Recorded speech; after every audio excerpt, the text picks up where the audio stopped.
बिस्मिल्लाहिर्रहमानिर्रहीम। मुअज़्ज़ज़ नाज़रीन, आज नदीदा मखलूक कहानी के साथ आपकी होस्ट दुआ वाइज आपकी खिदमत में हाजिर है। रात के गुप्त अंधेरे में अचानक हवाई मखलूक की आवाज गूंजी। इस जगह से जितनी जल्दी हो सके चले जाओ, ये हमारी जगह है और अपनी जगह की हिफाजत हम हर सूरत करेंगे, चाहे इसके लिए जान ही लेनी पड़ जाए। खुद को सबसे ज्यादा अक्लमंद समझने वाला अक्सर हाथ मलता रह जाता है। कहानी सुनकर देखिए। मुअज़्ज़ज़ नाज़रीन, कहानी में आगे बढ़ने से पहले आप तमाम दोस्तों से इल्तिमास है कि हमारे चैनल दुआ वाइज को सब्सक्राइब कर दीजिए और साथ घंटी के बटन को दबा दीजिए ताकि हमारी न्यू वीडियो का नोटिफिकेशन आपको मिल सके। शुक्रिया। तो आइए कहानी का आगाज करते हैं। 1997 में जब अब्बा ने सिटी सेंटर के गुंजान आबाद इलाके में नया घर खरीदा तो उस वक्त उस इलाके में इतनी आबादी न थी। अब्बा एक सख्त मिजाज और इंतहाई असूली इंसान थे और अपनी समझ बूझ से ही चलते थे। अब्बा ने अपनी मर्जी से बगैर किसी को दिखाए घर का सौदा तय कर लिया था। जब अब्बा घर खरीद चुके थे तो इन्होंने मुझसे कहा, बिलाल बेटा, मैंने सिटी सेंटर में एक घर खरीद लिया है और इसकी फुल पेमेंट भी कर दी है। आज ही मुझे घर की फाइल मिली है तो तुम कल अपने दोस्तों के साथ मिलकर सामान शिफ्ट करवा देना। परसों फिर हम सब अपने नए घर में सेटल हो जाएंगे। अब्बा की बात सुनकर मैंने कहा, ठीक है अब्बा, जैसा आप कहें, मैं कल ही तमाम सामान शिफ्ट करता हूँ। अब्बा क्योंकि बहुत सख्त मिजाज आदमी थे तो इनसे जरा करने की हिम्मत किसी की ना होती थी। क्योंकि मैं पहली और बड़ी औलाद था, इसलिए हर काम की जिम्मेदारी शुरू से ही मुझे ही सौंपी जाती है। अम्मा और मेरी दोनों बहनें अब्बा से थोड़ा खफा थी कि कम से कम हमें एक बार घर तो दिखा देते लेने से पहले, मगर अब्बा से कहने की हिम्मत किसी में ना थी।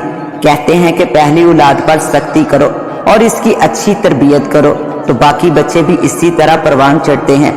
बस अब्बा की इसी सोच ने जहाँ मुझे बहुत अच्छा सिखाया तो वहीं इंतहाई सख्ती का सामना भी बस मुझे ही करना पड़ा। अब्बा एक तहज्जुद गुजार, पांचों वक्त नमाज के पाबंद, एजुकेशन डिपार्टमेंट में 17 ग्रेड के अफीसर भी थे। बस वही सब कुछ वो मुझ में भी देखना चाहते थे। मुझे भी तहज्जुद में डांट कर उठाते, फिर फजर में भी उठाते। तो इसीलिए बचपन से मैं भी ना सिर्फ तहज्जुद गुजार बल्कि पांचों वक्त का नमाजी भी था। बचपन से मुझे तहकीक का बहुत शौक रहा है। इसी शौक की खातिर ऐसे ऐसे काम कर दिए कि आम बंदा तो बस सिर्फ सोच ही सकता है। मैं इंतहाई निडर इंसान हूँ, किसी से डरता नहीं हूँ, बस तहकीक की जुस्तजू में रहता हूँ। अगले दिन रमजान की चांद रात थी। खैर, मैंने अपने 4 दोस्तों के हमरा नए घर में सामान शिफ्ट करवाना शुरू कर दिया। 120 गज का घर था। जैसे ही ताला खोला तो एक अजीब सी बू थी कि जैसे ये घर सालों से बंद हो। इसमें एक बहुत बड़ा सा हॉल था, इसके साथ यही सहन था। सहन के साथ एक छोटा कमरा, ऊपर जाने की सीढ़ियां और सीढ़ियों के साथ ही अटैच बाथ और किचन था। नीचे वाली मंजिल में मैंने तमाम सामान दोस्तों की मदद से सेट करवा दिया। ऊपर वाली मंजिल पर एक कमरा था जो कि लॉक था और इसकी चाबी अब्बा के पास थी। ऊपर एक सादा सी छत थी जिस पर हमने मिलकर वॉशिंग मशीन रख दी और नीचे मैंने तमाम सामान अच्छी तरह सजा दिया था ताकि अम्मा और बहनों को परेशानी ना हो। सामान सेट करते करते रात के 11 बज गए थे। दोस्तों ने मुझसे इजाजत ली और चले गए। अब रात में मुझे अकेले ही रुकना था। फिर सुबह पहली सहरी भी थी और मैं बुरी तरह से थक चुका था। मैं हॉल में ही बड़े सोफे पर लेट गया। लेटते ही मुझे थकन की वजह से नींद आ गई। मैं गहरी नींद में था कि सहन में बने वाटर टैंक में पानी गिरने की आवाज आने लगी। मैंने जाकर देखा तो वाटर टैंक में पानी गिर रहा था। मुझे प्यास भी लग रही थी। मैंने हाथों से ही पानी पीने की कोशिश की और जैसे ही मैंने टैंक से पानी हाथ में भरा और मुंह तक ले जाने ही लगा था कि मुझे किसी ने कहा। मैंने नजर उठाकर चारों तरफ देखा तो वहां कोई नहीं था। फिर से मैंने पानी पीने की कोशिश की तो फिर मुझे वही आवाज आई। मैंने फिर से चारों तरफ देखा मगर कोई नहीं था। फिर मैंने पानी पीने के लिए हाथों को मुंह से लगाया। फिर किसी ने कहा। कमो बेश 4 मरतबा ऐसा ही हुआ और मैं पानी ना पी सका। एक अजीब सी वहशत होने लगी थी मुझे। मैंने उठकर वाटर टैंकर का ढक्कन बंद करके चारों तरफ देखा मगर मुझे कुछ नजर न आया। फिर ऊपर से पहले बल्ब की रोशनी मजीद वहशत में इजाफा कर रही थी। उस वक्त LED लाइट्स तो होती नहीं थी और पूरे घर में एक ही बल्ब लगा था, वो भी बस हॉल में चारों तरफ अंधेरा और तारीकी छाई हुई थी।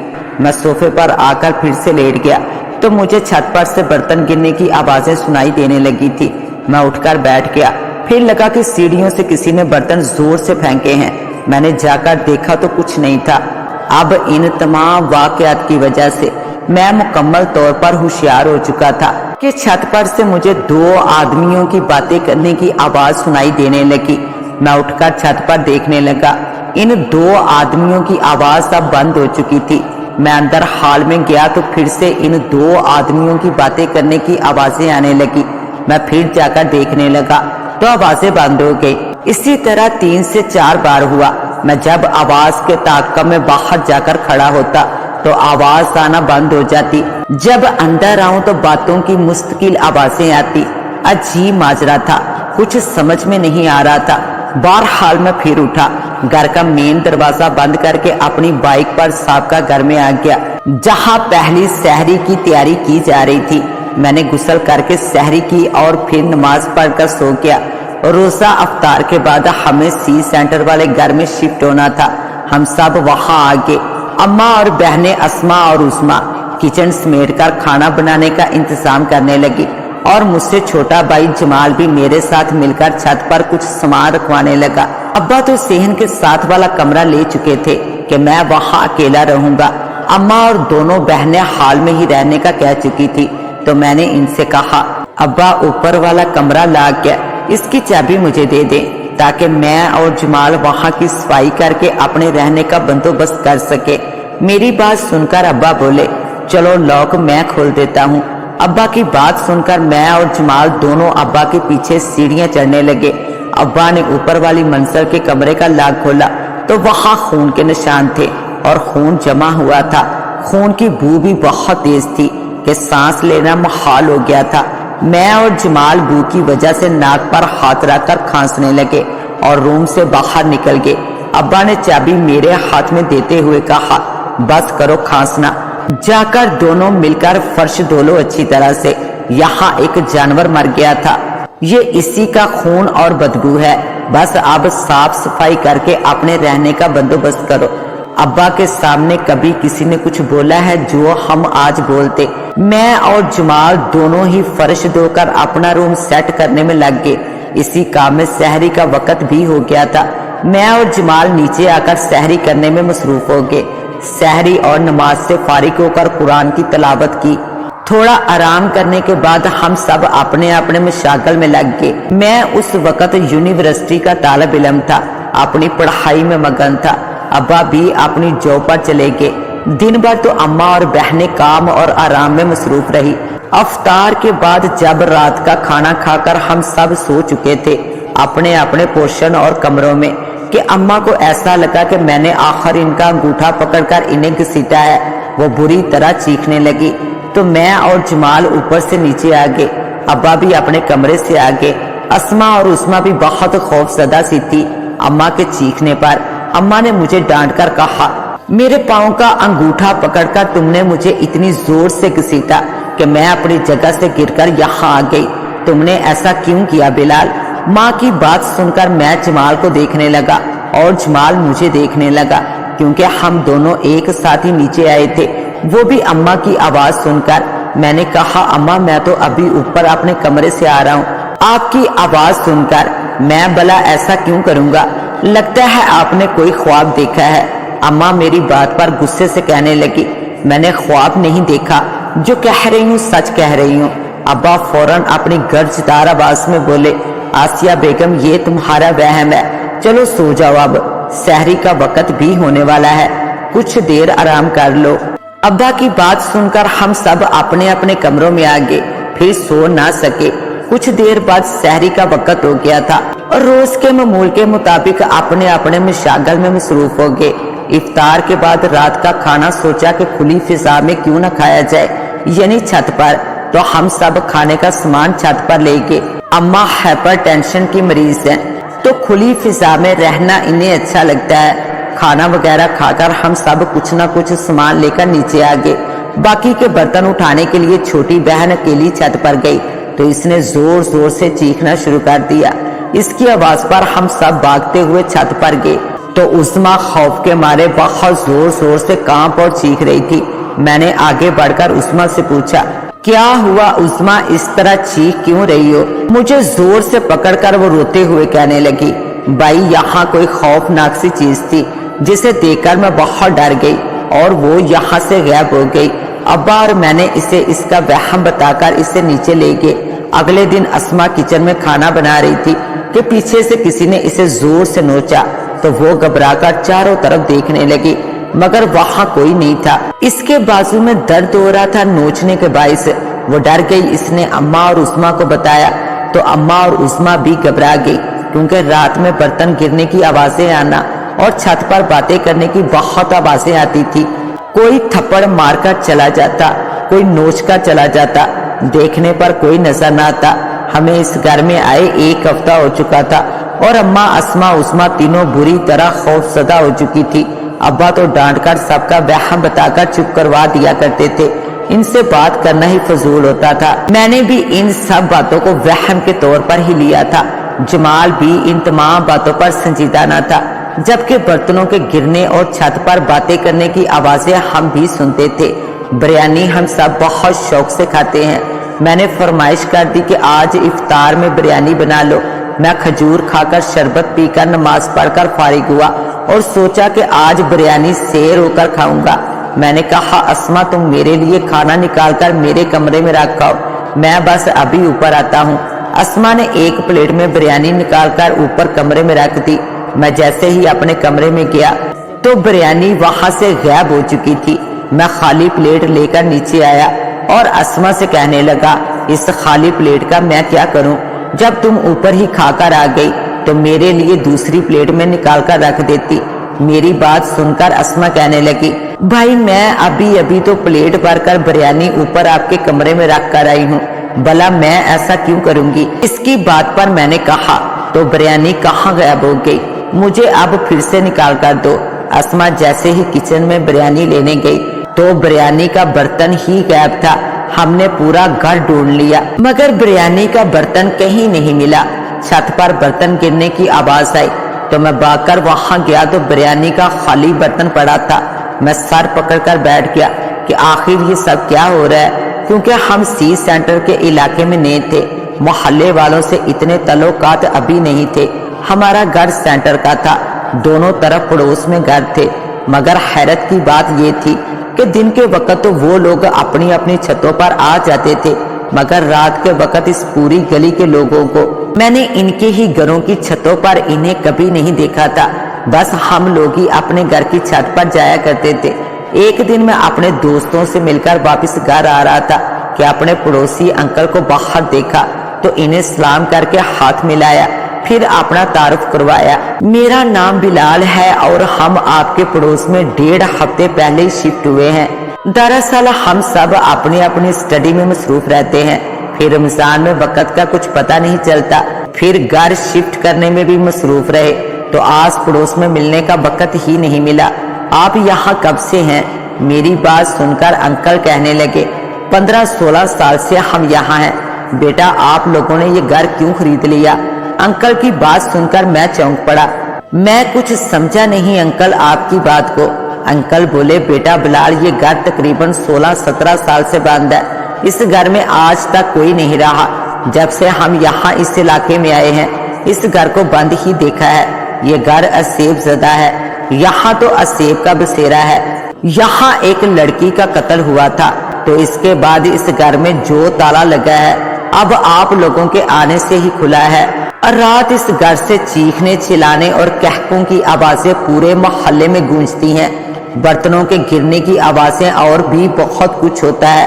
और रात मगरिब के बाद इस गली में कोई भी अपने घरों की छतों पर नहीं जाता, क्योंकि इस घर की छत पर नदीदा मखलूक नजर आती है जो सबको डराती है और मना करती है कि रात में छत पर कोई ना आए। बेटा हम तो मगरिब के बाद अपनी छतों पर भी नहीं जाते, आप कैसे रह रहे हो यहाँ? बेटा मेरी बात मानो तो जल्दी से इस घर को खाली कर दो। इस घर में जिन नदीदा चीजों का बसेरा है, वो आप लोगों को नुकसान भी पहुंचा सकती हैं। बहुत कुछ हुआ है रात मगरिब के बाद इस मोहल्ले के लोगों के साथ छतों पर जाने से। अंकल की बात सुनकर मैं कुछ परेशान सा हो गया। फिर मैंने वहां के आस पड़ोस के सभी लोगों से तहकीक करना शुरू कर दी। इस घर के बारे में सबने तकरीबन वही बातें बताई थी जो कि हमारे पड़ोस में रहने वाले खुर्शीद अंकल ने बताई थी। मज़ीद मालूमात करने पर मुझे पता चला कि 17 साल पहले इस घर में कलसूम नामी लड़की का कत्ल हुआ था। कलसूम के वालिदैन का इस्लामाबाद में एक कार एक्सीडेंट में इंतकाल हो गया था। कलसूम अपने वालिदैन की अकलौती बेटी थी, काफी जायदाद की अकलौती वारिस थी। इसने किसी लड़के से शादी कर ली और वो कराची शाह फैसल के इलाके सी सेंटर में सेटल हो गई। इसके शौहर ने जायदाद की लालच में ऊपर वाले कमरे में इसका गला काटकर इसे कत्ल कर दिया था। वो चीखती रही, चिल्लाती रही, मगर इसके शौहर पर तो लालच का भूत सवार था। वो ये घर किसी तरह बेचकर कलसूम की सारी जायदाद लेकर कराची से चला गया। जिसने ये घर खरीदा वो फोन देकर घर को ताला लगाकर चले गए। कोई इस घर में नहीं रहा। 17 साल से ये घर बंद है। इतने सालों बंद रहने और कत्ल होने की वजह से ये घर असेब का बसेरा बन गया है। आस पड़ोस के लोग मगरिब के बाद अपने घरों की छतों पर जाने से भी गुरेज करते हैं, क्योंकि जब भी कोई छत पर जाता है तो वो मखलूक नजर आकर भयानक रूप में डराती है। ये सारी मालूमात जानने के बाद मैं अब्बा के कमरे में इनसे बात करने गया और इन्हें सब कुछ बताया तो अब्बा कहने लगे, मुझे ये सब कुछ पहले से पता है, तुम परेशान ना हो और इस बात का जिक्र अपनी माँ और बहनों से मत करना वरना वो डर जाएंगी। अब्बा की बात सुनकर मुझे बहुत गुस्सा आया तो मैंने कहा, अब्बा जब आपको सब कुछ पता था तो आपने फिर ये घर खरीदा ही क्यों? अगर इस मखलूक ने किसी को नुकसान पहुंचा दिया तो? मेरी बात सुनकर अब्बा गुस्सा करते हुए बोले, बस करो बिलाल इस तरह की बातें, अल्लाह ने इंसान को ज्यादा ताकतवर बनाया है। अच्छा बस अब इस बारे में कोई बात नहीं होगी, याद रहे अम्मा और बहनों से मत करना ये बात। अब्बा की बात सुनकर मैं गुस्से में अपने रूम में आ गया। अब तो ये रोज का मामूल था कि खाना बनाकर रखो, पूरे का पूरा खाना बर्तन समेत गायब। कोई थप्पड़ मारकर जाता तो कोई नोच का चला जाता और जब देखो तो कोई नजर न आता। खैर एक रात मैं छत पर अकेला ही तकिया चादर लेकर सोने चला गया। तकिया लगाया और लेट गया। खुली फिजा, खुला आसमान, इस पर सजे चांद सितारे और चांद की रोशनी बहुत दिलकश लग रही थी। ऊपर से ठंडी हवा के झोंके। मैं बहुत लुत्फ अंदोज हो रहा था कि मेरी नजर पड़ोस के घर की छत पर पड़ी जो हमारी छत से जरा ऊपर थी। इनकी छत पर एक साड़ी पहने हुए औरत मुझे मुस्तकिल देख रही थी। मेरी नजर जब इस पर पड़ी तो मैंने मुस्कुराकर इसे देखा तो इसने अपनी भवें उचकाकर इशारा किया। मैं बस इसको ही देख रहा था कि 3 बार इन्होंने अपनी भवें उचकाई तो मैंने पहचान लिया कि ये खुर्शीद अंकल की वालिदा है और वो मुस्तकिल मुझे देख रही हैं। तो मैंने इन्हें मुस्कुराकर सलाम किया, अस्सलाम वालेकुम। मेरा सलाम सुनते ही इनके बाल एकदम बिखरने लगे, चेहरा भी बिगड़ने लगा। देखते ही देखते वो भयानक चुड़ैल की शक्ल अख्तियार कर गई थी। फिर मेरे ज़हन ने काम किया कि ये साड़ी वाली खतून खुर्शीद अंकल की वालिदा कैसे हो सकती है? वो तो मर चुकी हैं। वो मुझे मुस्तकिल घूर रही थी। इनका चेहरा इंतहाई बदसूरत और खौफनाक हो चुका था। जिंदगी में पहली बार मुझे खौफ महसूस हुआ था। मैं पसीने में नहा चुका था। मेरे दिल की धड़कनें इंतहाई तेज हो चुकी थी। मैं अपनी तमाम तर हिम्मत को यकजा करके दुरूद शरीफ पढ़ने लगा और भागता हुआ नीचे आ गया। उस रात मेरी हालत ना पूछो कैसी थी। जब मैंने अब्बा से इस बात का जिक्र किया तो इन्होंने कहा, अब मगरिब के बाद छत पर ना जाना।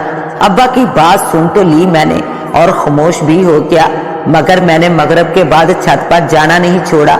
मैं अक्सर गर्मी की वजह से छत पर जाता। मुझे वो नदीदा कूबते मुख्तलिफ अंदाज में डराती। मैं हिम्मत करता और इनका मुकाबला करने की कोशिश भी करता। जब डर हद से ज्यादा महसूस होता तो नीचे भागकर आ जाता, मगर मैंने अपनी हिम्मत को आजमाना ना छोड़ा। इसी तरह असेबज़दा घर में रहते हुए बड़ी मुश्किल से हमें 2.5 साल का अरसा गुजर गया। हमें हर तरह से डराया जाता, मुख्तलिफ हरबे आजमाए जाते। इस 2.5 साल के अरसे में अब्बा को भी इन नदीदा कुत्तों की तरफ से धमकियां मिलती रही कि ये घर हमारा है, یہاں ہمارا پورا خاندان آباد ہے، یہاں ہمارا بسیرا ہے، تم اپنے خاندان کو لے کر یہاں سے چلے جاؤ، ورنہ تم میں سے کسی ایک کی جان لے لیں گے۔ اگر جان پیاری ہے تو یہاں سے چلے جاؤ، اگر پھر بھی تم یہاں سے نہ گئے تو ہم سب کو مار ڈالیں گے۔ اس طرح کے واقعات ابا کے ساتھ بھی پیش آ رہے تھے، مگر ابا ایک بہادر آدمی تھے، نمازی، عبادت گزار اور تہجد گزار تھے، ان مخلوق سے روبرو باتیں کرتے رہتے تھے۔ ایک دن اماں باتھ روم گئی تو ان کو کسی نے زور سے دھکا دیا اور وہ نیچے گر گئی۔ بہنوں نے جا کر اماں کو اٹھایا، ہم انہیں ہاسپٹل لے کر گئے۔ اماں کی ٹانگ ٹوٹ چکی تھی۔ ان ندیدہ قوتوں کی طرف سے ملنے والی دھمکی پر ابا نے سنجیدگی سے کام لیتے ہوئے ایک نیا گھر ڈھونڈ لیا اور اس گھر کو ہم نے کم قیمت میں ہی فروخت کر دیا۔ اس کے بعد ہمارے ساتھ نئے گھر میں کوئی واقعات پیش نہیں آئے۔ تو معزز ناظرین، کیسی لگی آپ کو آج کی کہانی؟ اپنی رائے سے ضرور نوازیے گا۔ اس کے ساتھ ہی اپنی ہوسٹ دعا وائس کو دیں اجازت۔ ملتے ہیں انشاءاللہ ایک نیو ویڈیو کے ساتھ، تب تک کے لیے اللہ نگہبان۔